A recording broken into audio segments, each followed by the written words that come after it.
Good morning, everyone. I, Aksha Chaudhary from Amity Institute of Liberal Arts, would like to welcome you all and thank you all for taking out time from your busy schedule and attending today's session. I would also like to welcome Dr. Alka Parekh, Director of Amity Institute of Liberal Arts, Dr. Siddharth Ardwal, Faculty of Political Science, and all other dignitaries present here. Today, we are very fortunate to have with us Mr. T.R. Raghunandan, who is not only the author but also has years of experience in the field of civil services. When it comes to career in civil services, Raghunandan sir has also served as a joint secretary in Ministry of Panchayati Raj, Government of India and post-retirement.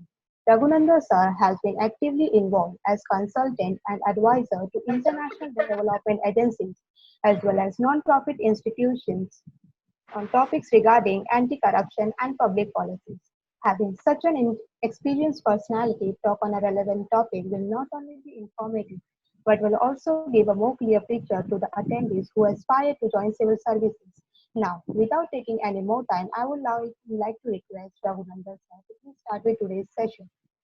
And any questions regarding Raghunandan sir can be please drop into the chat box. And Shubham will be asking to moderate the question and answer session. Thank you. Thank you very much. Thank you for this opportunity for me to discuss and reflect upon the bureaucracy with the Amity Institute of Liberal Arts. It's a privilege to be here. The topic for today is aberrations of the bureaucracy, which is a pretty negative way of looking at things, but it's also a provocative title. It's interesting that at first sight, you should be talking about aberrations rather than about the benefits of a bureaucracy. But I suppose it's a reflection of how perceptions about the bureaucracy has changed over a matter of several years. Let's go back and, I don't think it's necessary for me to talk about what is the Weberian design of a bureaucracy, about the bureaucracy being one step away from the political system, and therefore being a disinterested, competent system to deliver what the political masters want. Because the political masters in a liberal democracy represents the wishes of all the people. And I would like to emphasize here, all the people, because it is a well-known precept of liberal democracy that even though elections may be keenly contested, but once somebody is elected, then that individual or those set of individuals represents all the people, the majority, the minority, and including those who have not voted for them. And that is the essence of a liberal democracy. You might contest whether that is happening today or not in India, which is why there's a lot of writing about India turning into an illiberal democracy. But that is the basis on which we believe that the political representative is always conditioned to do the best thing for the people. And it is a job of the bureaucracy. And in India, of course, the bureaucracy is a permanent bureaucracy to deliver what the political representative of the day wants to do for the welfare of all the people. If you go back, of course, and this is again something that you would probably have read about, because that's there in almost any textbook or any talk about Indian bureaucracy, about how Sardar Patel, and in fact the constitution makers, Ambedkar, Sardar Patel, Jawaharlal Nehru, everybody, in fact, at that point in time, decided that they would by and large continue with the same framework that the British had created in India for ruling the country. There was no need for them to do that. In fact, many of them had suffered at the hands of the bureaucracy, particularly the hands of the police. Many of the freedom fighters had spent years in jail, and therefore one would not have been surprised if at that stage they said that the system should be completely done away with, and then that we should have our own Indian system, which had no legacy or no burden of the past to inherit. That did not happen. That did not happen. And if you read the constitutional debates, particularly with respect to Article 311, where constitutional protection was given to government officers. Now, this is something unusual. This is not there in many of the constitutions, but this was there in the Indian constitution. And Sardar Patel justified that it was necessary for India, if it were to progress as an independent country, to not destroy everything that the colonial masters had put in place, but to adapt some of those systems for the future. And the bureaucracy was one such feature. The army, with a lot of tradition, was another such feature that we retained by and large. The ICS was replaced by the IAS, and then subsequently we've had a number of services. But essentially, the idea of selecting through a system of competition an elite, a small group of people who would then become generalists and who would stay with the government for 30, 35 years, who would be well trained, very intelligent, well motivated, with a sound ethical base. That idea was continued. And we therefore replaced the ICS with the IAS and the other services, and we have continued with it for so many years, decades now. Now, one of the famous phrases which many IAS officers are fond of quoting is about the bureaucracy being a steel frame. Of course, the steel frame analogy has also been, shall I say, parodied a great deal. Some people call it a rusty cage, that the steel frame is not something that holds up the democracy, but it actually prevents democracy from flowering. And all these legitimate criticisms about the bureaucracy being unnecessarily rigid, not in tune with the public, living in an ivory tower, all these things have been repeated by people who have been frustrated for dealing with the bureaucracy. And of course, when we say bureaucracy, we don't merely mean the 120 or 130 IAS officers or the 500, 600 civil servants who are recruited through the All India Services Examination. But what we are talking about is a body of millions of people. We have a very large bureaucracy, particularly because we are a federal country. We have a central bureaucracy, we have state level bureaucracies, we have local level bureaucracies, and we have a large number of people in the gray area. The gray area of the bureaucracy is, institutions that have been created by the government, which are semi-governmental, like public sector organizations. Many of these public sector organizations have now considerable private sector holding. They hire professionals from the market. Now, would you call them bureaucracies? Well, you actually, strictly speaking, they are bureaucracies. But the whole point is, the whole fact of the matter is that when we say bureaucracy, we normally mean people who are in the core of the government. Somebody who sits in a secretariat or a directorate or a commissionerate or a district collector, the staff down there, the tahsildar, the BDO. These are the people that we consider as a bureaucracy. If I say, that a public sector company managing director is a bureaucrat, sometimes it might be right. Sometimes you might think, no, he's been hired from the private sector. How can he be called a bureaucrat? But the fact of the matter is that most of us believe that the bureaucracy is this core. And so I will be, largely because of limitations of time, assuming that we are talking about this core, and in particular the higher level bureaucracy, which is the IAS, the IFS, the Foreign Service, and so on and so forth. Now, I wrote this book called Everything You Wanted to Know About the Bureaucracy, which is a bit of a satirical and a funny take on the bureaucracy. It had bits and pieces of seriousness in it because my publisher said that, you can't completely make fun of the bureaucracy. Say some nice things also. So I did say some nice things about the bureaucracy. But after that book was published, which was published less than a year back, I myself, when I read that book, I feel that it's outdated. A lot of the things that I have said have dramatically changed. In fact, I would say that in the last decade or so, the bureaucracy is unrecognizable as far as I am concerned, because I left 10 years earlier. I was pretty young when I got into the government. I left at the age of 50. And if I had continued in the government, I would have retired a few months back. At the age of 60. So I stepped out for 10 years and did a lot of work outside, but always engaging with governance. So I had the opportunity of looking at the bureaucracy from within and also from outside.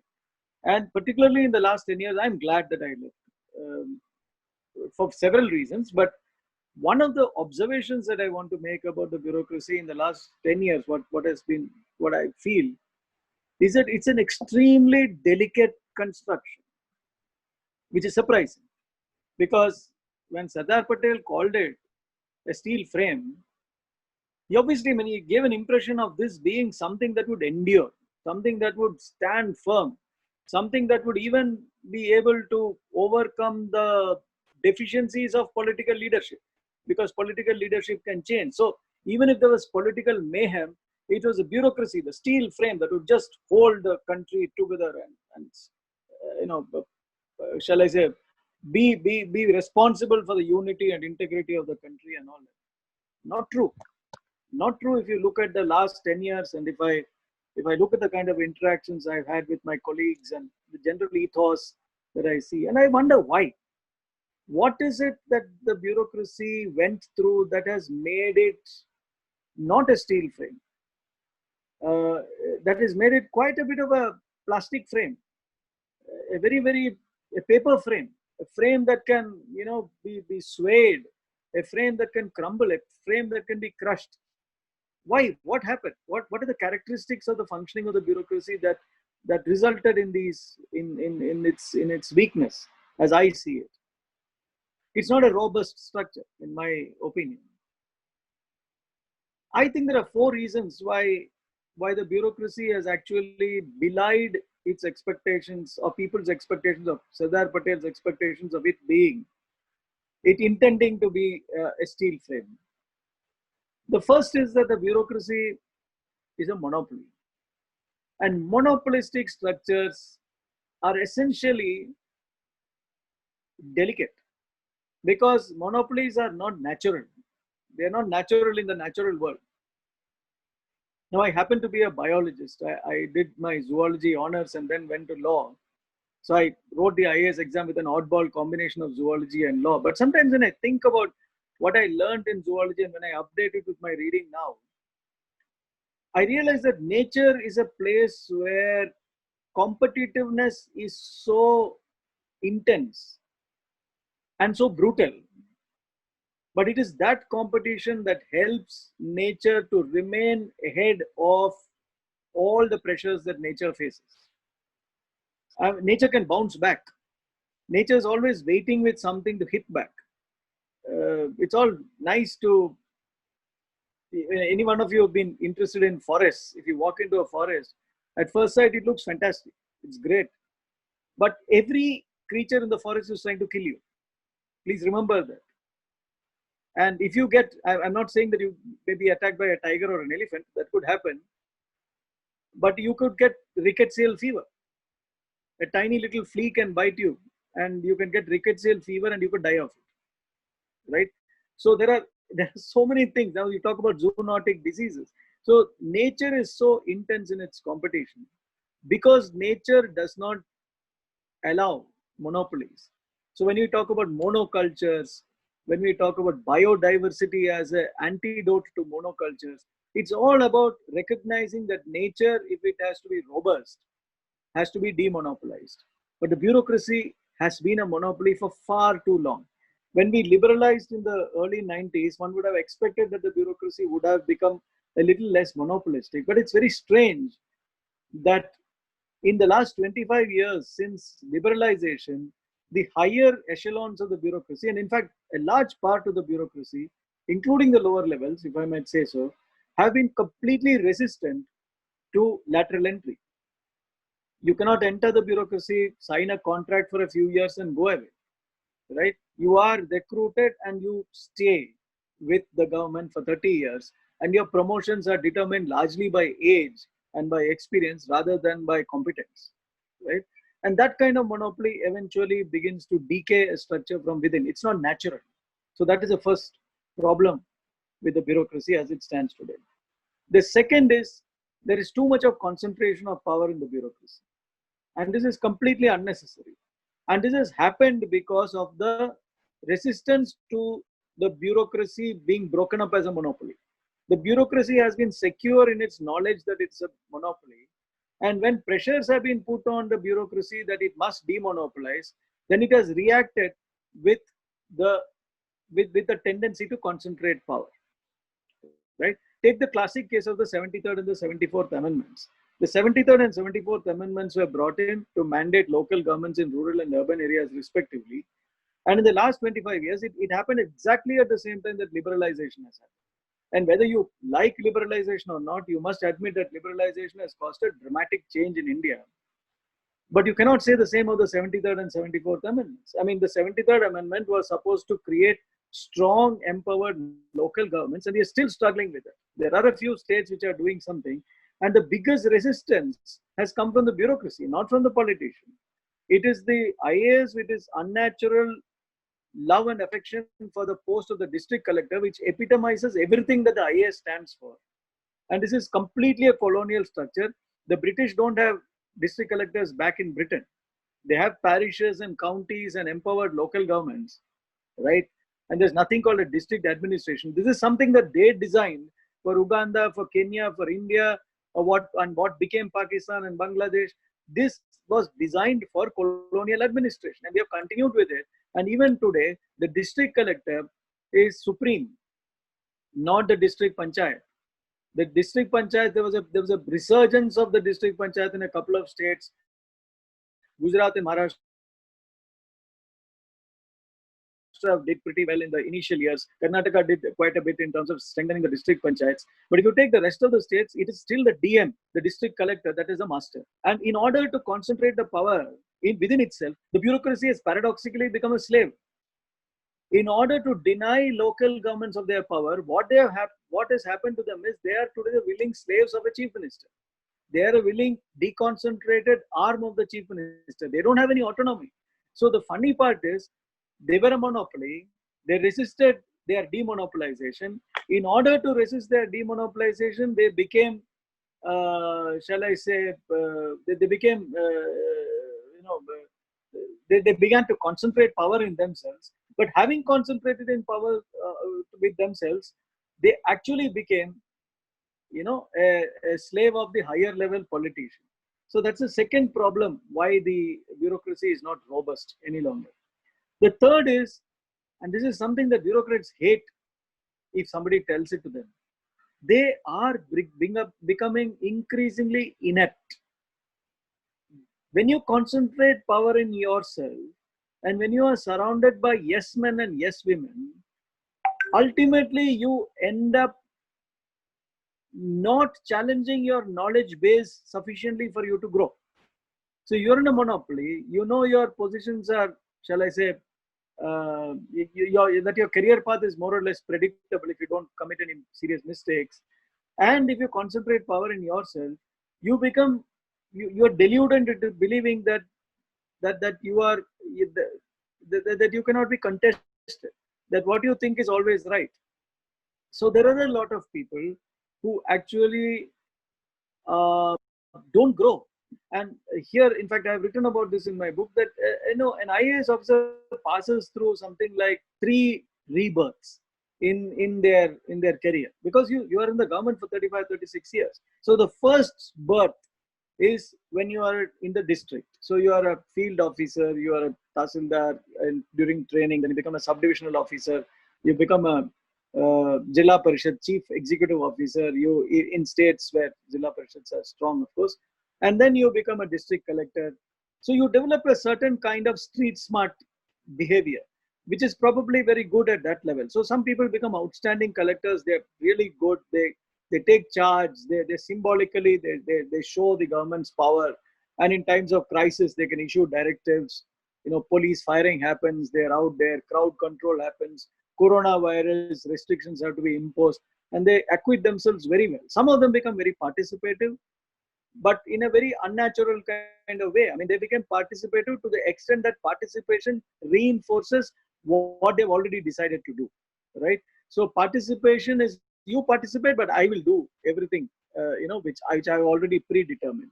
So what happens is that you have a system by which bureaucrats develop a certain street smart attitude in the first 10 years of service. So some people become very good at it. People have different aptitudes, so they become pretty good at it. Then a change happens. After 10 years, you get into what I call the technocratic phase. You become a municipal commissioner, or you become the head of a public sector undertaking. Now, you don't have those skills. And your skills as a district collector are not going to help you when you become a technocrat, when you're running a steel industry, when you're running a public sector undertaking that looks at welfare, when you're doing so many other things. You need to read balance sheets, you need to have a different skill sets. And the people who work in these companies, in public sector companies, are professionals. They are not like, you cannot shout at people like you do as as a district collector. You shout at a tahsildar. You can't do all that when you're in the when you're a technocrat. So when you step from the generalist district administration field into the technocratic field, you end up being a bit, shall I say, you need a new set of skills. Some people acquire it, some people do very well at it. Again, it's a question of attitude and aptitude. There might be somebody who's not a very great district officer, but he or she can become a very good technocrat.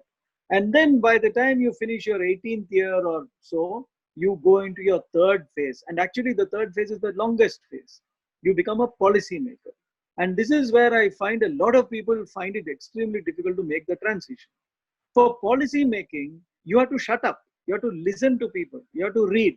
You have to put together things. You have got to articulate things properly. You've got to present things. You've got to persuade politicians. Policy goes through an entire process of incubation, of articulation, of piloting, and then final articulation, so that it is can be implemented. Your field skills are necessary, because at the end of the day, it has to be implemented by somebody. But your field skills alone cannot make you a good policymaker.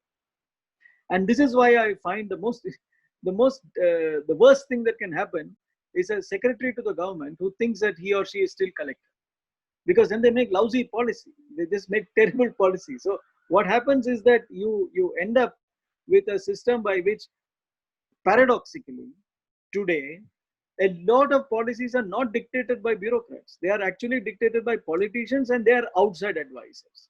Because politicians are now realized that you cannot actually get bureaucrats to change their minds if they have 16 years or 18 years in a monopolistic system and they believe that they are always right.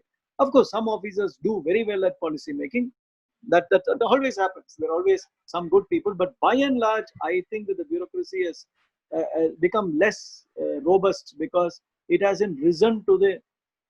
It is inept. It doesn't have the skill sets to deal with a complex world, particularly after 20-25 years of service. People are a little out of date. They really cannot grasp what is happening now.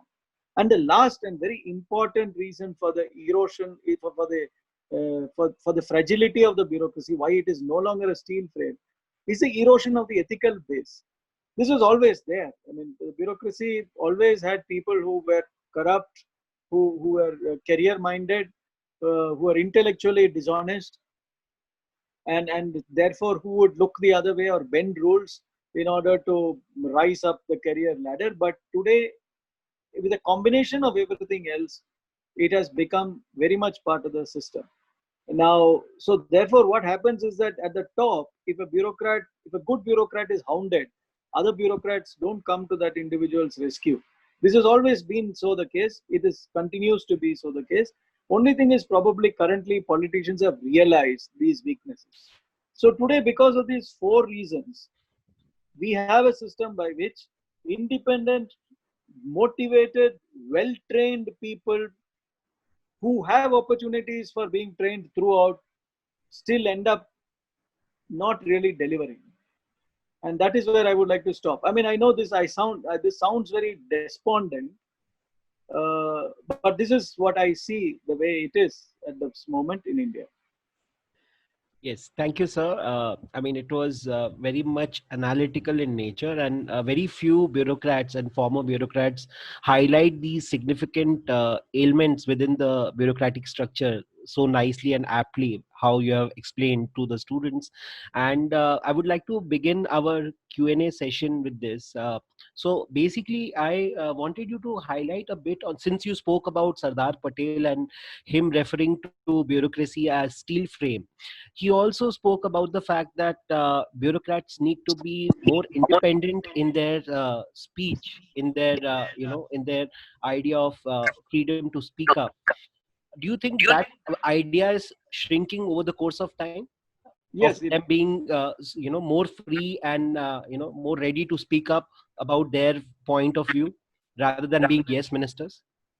yes, I think that freedom has eroded rapidly, and but in all fairness, it is not as if the freedom has eroded uh, in the last few years. I think the space has been conceded throughout. I have personal experiences of this because I used to be secretary of the IAS Association and got into trouble for talking up and speaking up. And that was way back. I mean, I'm talking about 1990, 25 years back. So 30 years back nearly. So the point is that, yes, it has happened over a period of years. And I think basically what happens is that it is because of these four reasons. And the last two reasons, which is increasing ineptness and erosion of the ethical base. As you get senior and senior, the jobs at the top are very few. And that is when I find that people bend, because the stakes are really very high. You've done 25 years in the government, you have 5 or 6 years left, and you really don't want to sacrifice your career. So it's every person for himself or herself at that stage. And that is really sad to see. I mean, the senior bureaucracy doesn't provide quality leadership or support to the younger bureaucrats. Right, sir.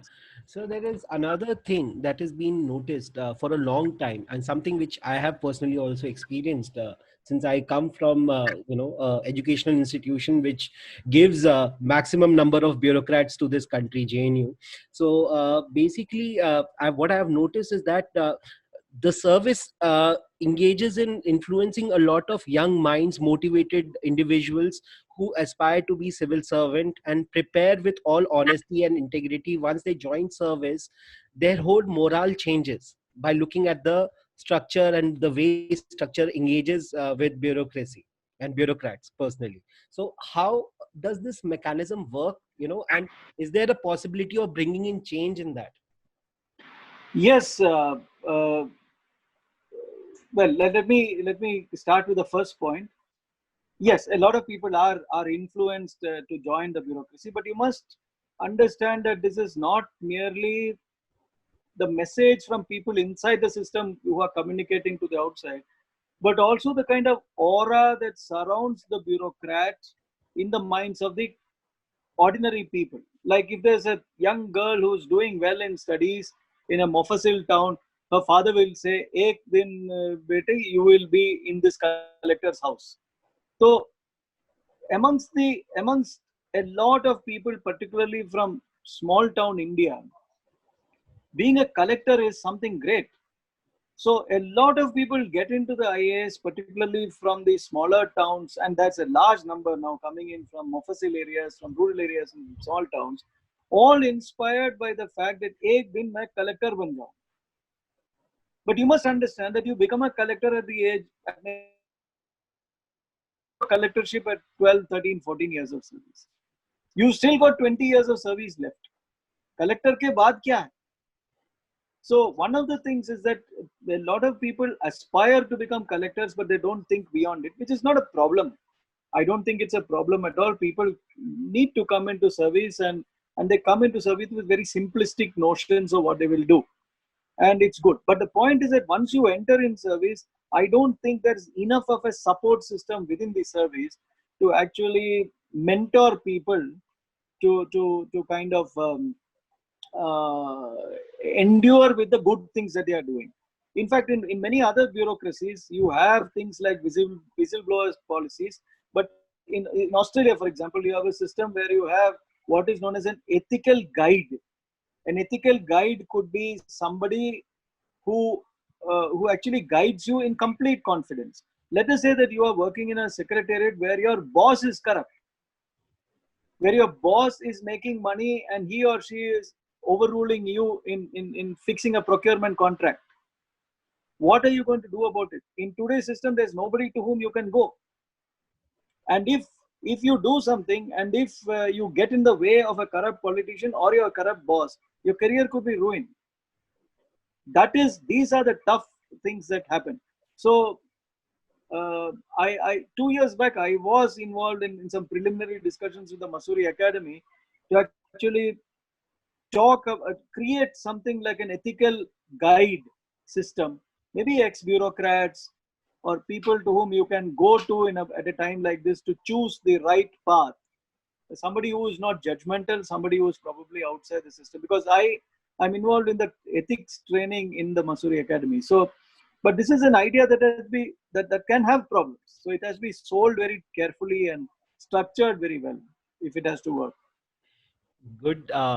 Frankly speaking, it's a good thing to know that you have been involved in teaching the ethics and the integrity course. I think that is taught for the foundation level for the new joinee bureaucrats. I had another aligned question for that, but I'll ask that maybe later.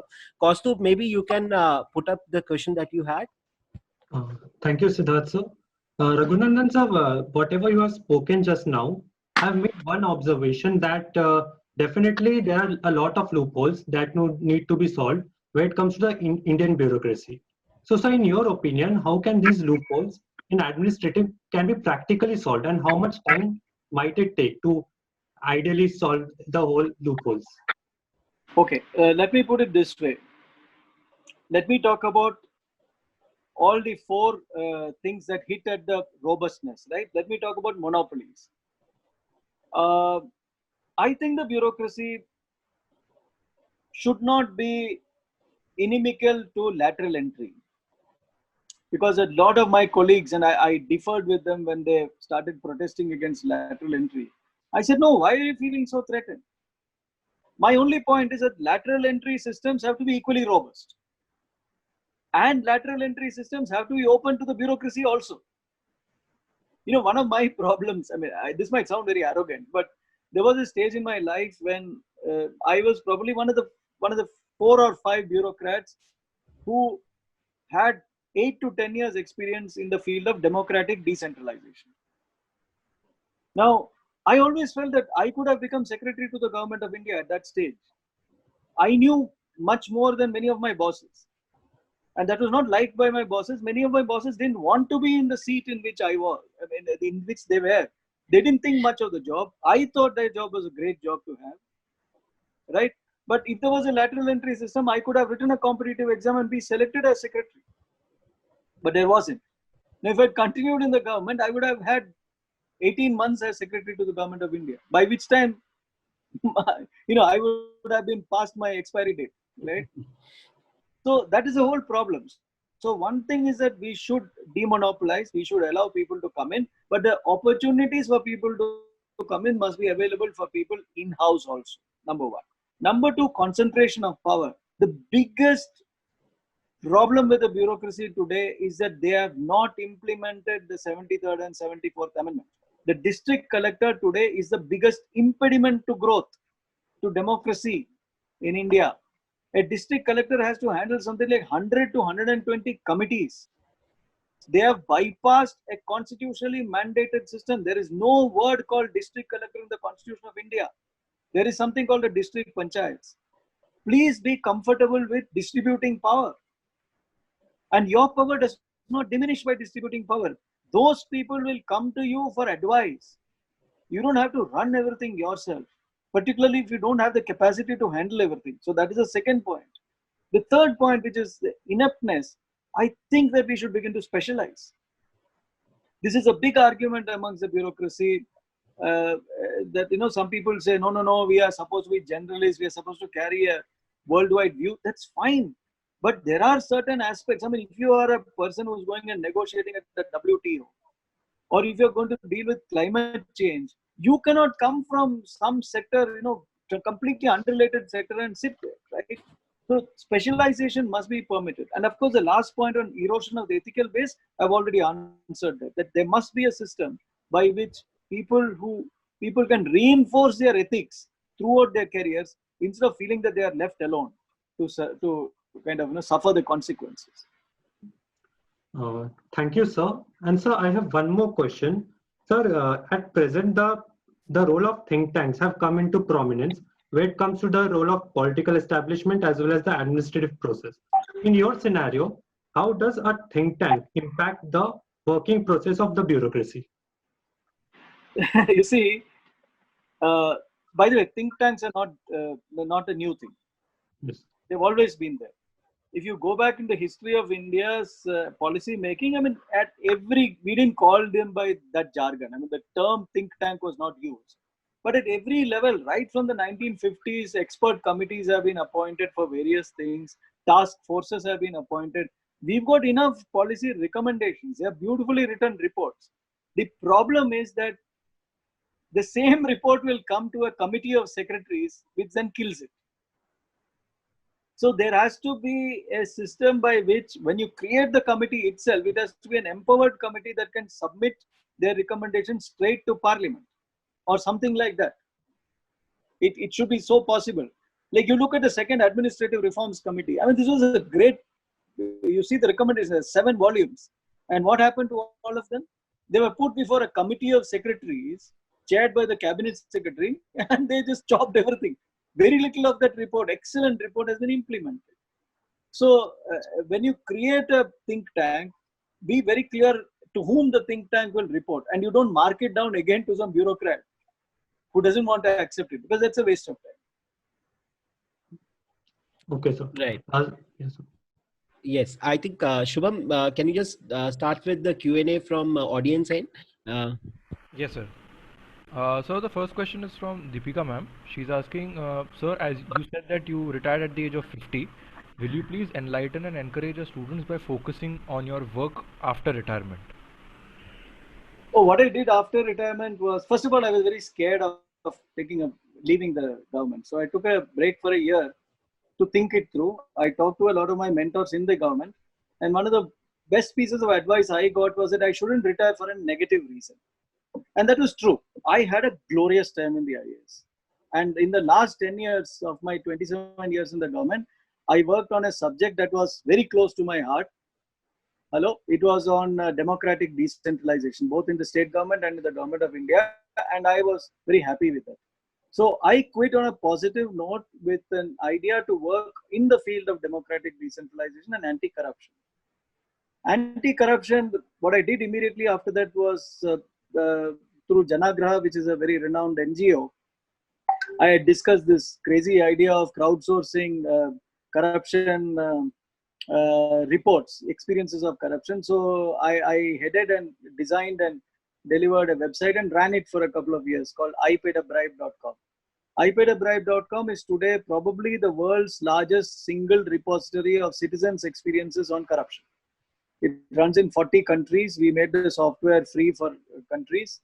I also have the distinction of being banned in China, because we gave ipaidabbribe.com gave an interview on Chinese radio on a Friday, and by Monday there was 9 copycat sites, and the floodgates opened on Chinese crowdsourced reports on corruption. So after 3 weeks, the Chinese government said that they have had enough. So much before we banned TikTok, ipaidabbribe.com was banned in China. So, but after setting it up, I moved on to anti-corruption research, and I've had great experience actually in working on democratic decentralization, largely in fragile countries, and it's been very interesting. So I worked. I've worked. Given a few policy recommendations from Afghanistan, Pakistan. Did quite a bit in Nepal, Bangladesh, Mongolia, East Timor.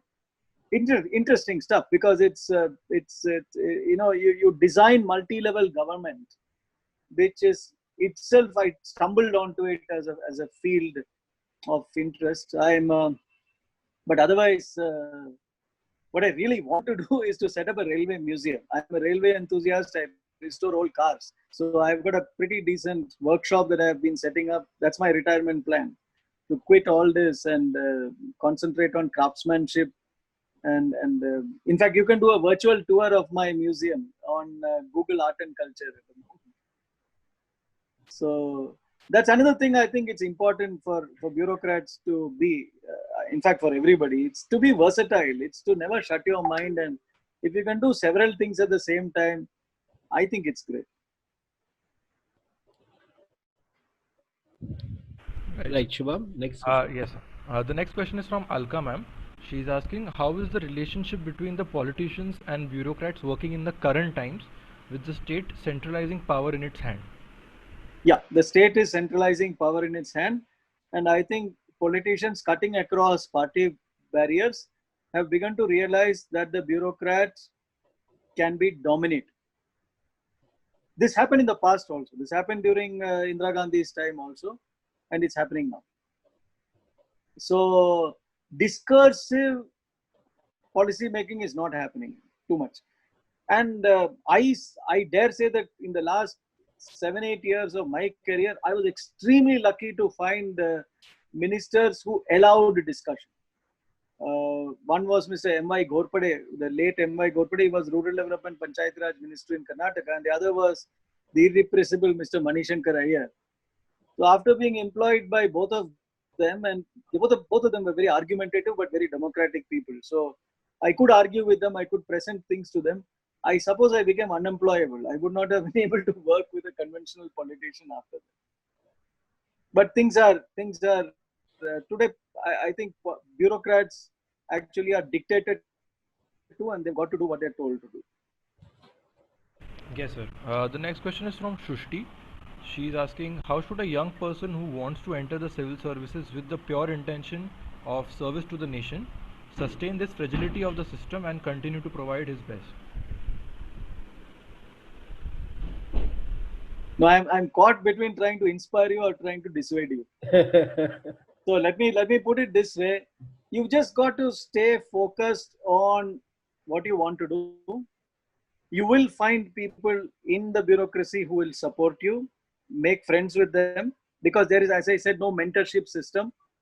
But they will come to your help. There are people who come to your help when you are in trouble. And this is the other very difficult thing which I'm going to tell you, which you might think it's even wrong of me to say this. Survive. Because, I mean, it might sound like cowardice, but sometimes you just got to be in a job for long enough to ensure that something gets done, which means you got to work by stealth. You got to work under the radar. There are a lot of officers who are celebrated because they have been transferred 40 times in their career. But at the end of the day, you got to ask the question, what did they achieve by that? Right? Now, there might be some people you might consider to be cowardly who actually hung on and diplomatically steered their ship through some treacherous shoals to eventually leave something that is enduring. So, I don't know. I mean, when I was young, I used to be pretty nasty and I used to be outspoken, and senior officers used to tell me, shut up. You survive, because if you survive, you'll be able to do something. And I used to think that they were cowardly. Now that I am an old guy, I say exactly the same things that they told me. I would say the same thing to you. Hang on. Try to remain in a job for long enough to do some things, and build an insulation around yourself by making friends very selectively with people in the bureaucracy who can support you and on whose shoulders you can cry, from whom you can give advice. I can tell you, after quitting the bureaucracy 10 years, I still get people calling me, informally of course, and they feel good because I make them feel good. Right? Sometimes you just feel very lonely. You need to talk to somebody, right? Right, sir. Sir, I had a question to ask. What difference do you observe on the functions of the administrative machinery during the 80s and the post-90s phase?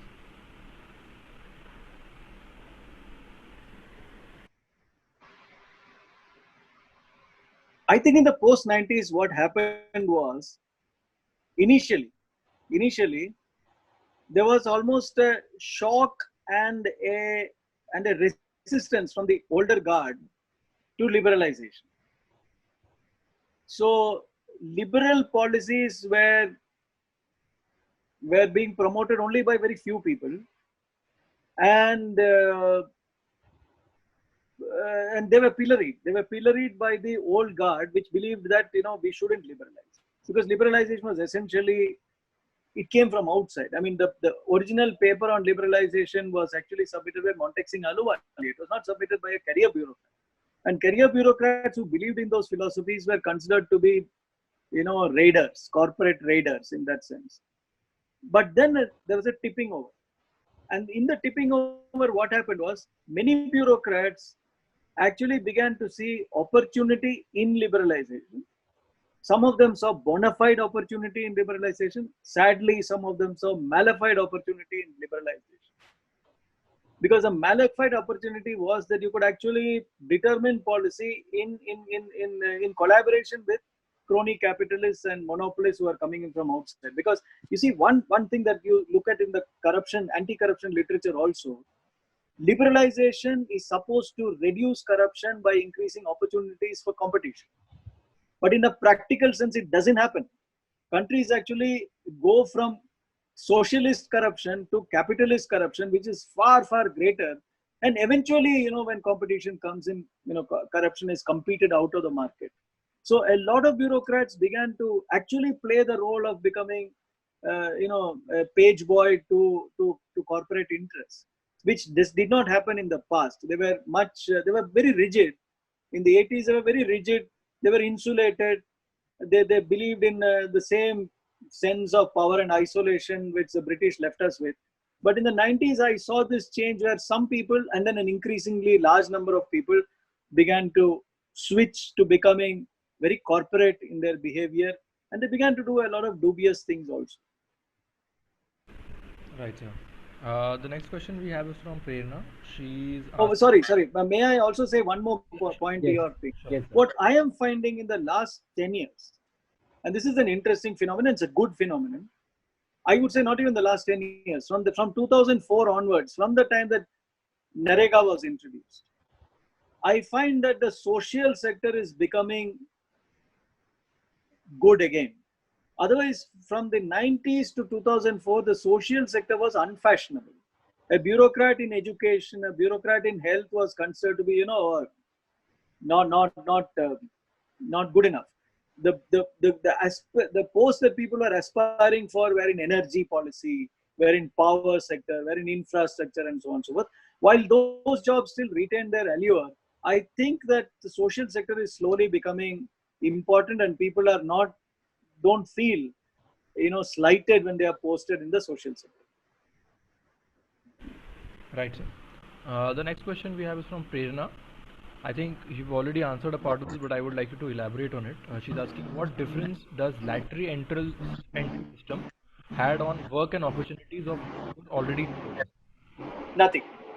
The lateral entries that have happened so far are so few, and in fact, the process of selection of the lateral entrants has been so lacking in transparency that as of now, they've not had any impact on the system. So we should have a better structured system of lateral entry. And as I said, we should have lateral entry also available for people within the service who have certain outstanding specializations so that they can climb the ladder to take the jobs at which they are good at. So right now, I don't think lateral entry has had much of an impact. The bureaucracy, the Delhi bureaucracy is so large and so rigid that it has been able to kind of keep the lateral entrants at bay at the moment. Right. Siddharth, sir? Yes. Sir, there is one more thing. Interestingly, ever since the current incumbent government has come to power, they have introduced the idea of minimum government, maximum governance. Do you see that happening at the ground level from the bureaucratic point of view? And if so, in what way bureaucracy has helped in enhancing it? No, I haven't seen that happening at the Mhm. ground level at all. Okay. Uh,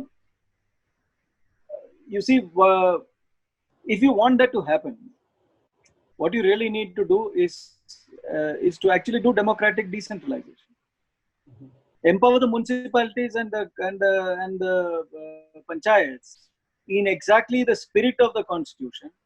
You will get minimum government and maximum governance, because a lot of your powers and a lot of your tasks that you are doing at a higher level through parallel structures, through departments, through centralized agencies will be done by the panchayats and the municipalities, and they won't come up to you for solution. I mean, the other day I was doing a presentation on the structure of institutions in Bangalore, right?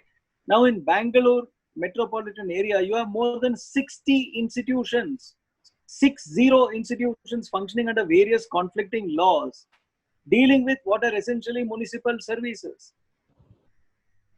At least 2/3 of these institutions can be killed by just ensuring that the city corporation runs in the spirit of the constitutional amendment. You have 14 planning authorities in the Bangalore metropolitan area, 14 planning authorities, and that does not include the city corporation, because the city corporation has not been given any planning authority. So where is minimum government and maximum governance? Nothing. It's not happening. Right, sir. Sir, But I must also say, yeah. I must also say that in all fairness to the central government is not dealing with the city corporation, right? Correct. It's a federal country. So what happens is that at the central level, have they reduced their governance footprint? That has to be judged by a different yardstick as compared to how a state government has whether a state government has reduced its footprint. But at the level of the state, I can tell you there's no concept of minimum government, so minimum Government government. and maximum governance, right? Sir, there is another thing that is aligned to the same question. Now you see that over the years, the bureaucratic structure has been very critically analyzed by several, political commentators and various economic commentators as well. Uh, do you think that this is the time where bureaucratic structure needs a evaluation or restructuring itself? Looking at the way in which some of its procedural aspects have gone into redundance. Well, it always needed that. It always needed that. And to my mind, if we implemented some of the recommendations, in fact, if we implemented in spirit the recommendations of the Second Administrative Reforms Commission, you would achieve quite a bit of this transformation. Everything that I've mentioned here is mentioned in the Second Administrative Reforms Commission. Right. And to me, institutional, it is not so much of bureaucratic design that needs to be changed as much as institutional design to be changed. Too many overlapping institutions of governance, the confusion between departments which are centralized, the confusion between the district administration and the local government, these are pressing questions which need to be addressed. The moment you address that, the opportunities and the jobs for superfluous bureaucracy will be eliminated. You eliminate institutions, you will eliminate jobs, useless jobs, overlapping jobs. So it is not merely a question of restructuring the bureaucracy. If you restructure the bureaucracy without restructuring institutions per se, you won't achieve much. Bureaucrats have a very nice way of pretending to conform and continuing things as usual. Right. Sir, with this, I would like to invite Dr. Alka Parekh ma'am, our Director of Amity Institute of Liberal Arts. Shubham, can you unmute her? And Yes, he has unmuted me. yes. Okay, yeah. So, Mr. Raghunandan, this was a very insightful talk, I must say. And you were mercilessly honest. So, we got to learn so much because of what you told us, because this is almost a world which is not visible to us at all. And so, somebody coming and telling us what exactly is happening was something which was very, very useful. And the other thing which was really nice was also that you actually put it in theory as to what is it which makes the bureaucracy the way it is right now. This entire thing of the monopoly of power, or how they are inept and things like that. But the thing that I liked the most was this enlightenment that you have given us about how the decentralization of power, which finally was introduced with the 73rd Amendment, is something which is never going to play out well on the field, because too much of power is still concentrated in the hands of the bureaucrats. And maybe that is the reason why the panchayat sarpanches usually tell you that they have hardly 1 lakh rupees or something to play around with, which is very little for them to lead to some kind of development. So all of this was very, very useful to know. And when I was listening to you, I was hoping that wish all the people who are trying to go into the UPSC exams and all get to learn from you, from all these things that you're talking about, because they get to meet you after they have passed. But maybe it would be better if they get to meet you and listen to you before they even appear for the exam, to know where exactly to target, what should be their aims, and what the life is going to be. So I think this was very useful, of course, for the students, very, very useful, and it was very insightful for us also. So thanks a lot. This was a wonderful session, very good session to attend. Thank you, ma'am. It's been a privilege. Thank you for this opportunity to be here, ma'am. To the students, Yeah. I do sometimes mentor people who want to get into the government. But I must say that I'm a little outdated with the exam system. So my advice has to be taken with as a broad advice, and subject wise, I won't be able to say much. But it's No, been a no, privilege. I agree. It's not so much the subject wise thing. What I was saying was that it's more like what you want to achieve when you become a government officer. And that's something for which the inputs from you that we heard today were, according to me, very, very valuable. So I think that's what would be really nice. So we Thank are you. going to put this up on YouTube, and we are going to be telling people to please listen to it so that they get to understand Yeah, what. yeah. Please do that, because Yeah. in fact I wanted to mention that my Yes. mother is 99 years old, and she is warned me that she will watch me on YouTube. So she said, "See me on YouTube." Okay. So tell In her. fact, at this point, I should also inform our audience and Alka ma'am also that sir comes from a family of three of his, or rather four of his other siblings, if I'm not wrong, are also former bureaucrats.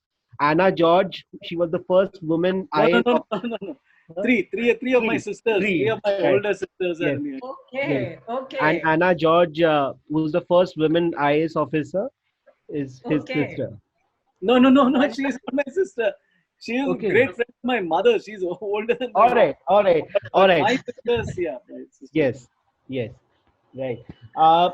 Sir, okay. So at this point, I would like to end the session and also give a vote of thanks. So on behalf of Amity Institute of Liberal Arts, I, Dr. Kumar Siddharth Dadwal, would like to thank T.R. Raghunandan sir for taking out time from his busy schedule and giving us such an enlightening and thought-provoking and insightful session. And I'm hoping that a lot of students who had joined today for this session may have got a lot of benefit from this interaction with sir. And there are a lot of things to incorporate in their preparation and the way they look at and the way they approach Indian bureaucracy now. And we are also hoping that sometime in future, very soon, sir will also join us in our university for some more sessions like the one we had today. Thank you so much, sir, for your time. Thank you very much. Thank you. Thank you. Thank you very much.